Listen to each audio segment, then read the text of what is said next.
একটি ভাইকে প্রশ্ন করার জন্য এসেছি, তো দেখি ভাইয়া প্রশ্নটির উত্তর দিতে পারে কিনা। আগে তার সাথে পরিচয় হয়নি। হ্যালো, আসসালামু আলাইকুম ভাইয়া। ওয়ালাইকুম আসসালাম। কেমন আছেন আপনি? আলহামদুলিল্লাহ ভালো আছি ভাইয়া। আপনার নাম? আমার নাম মোহাম্মদ আক্তার হোসেন। আক্তার হোসেন ভাই, আপনার জন্য আমার একটি ধাঁধা থাকবে। কার অনেক দাঁত আছে কিন্তু সে কিছুই খেতে পারে না?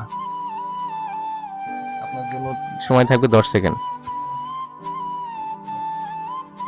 বাড়ি থেকে বললে কিন্তু নিতে পারবো না। 1 2 3 4 5 6 7 8। হচ্ছে না ভাইয়া।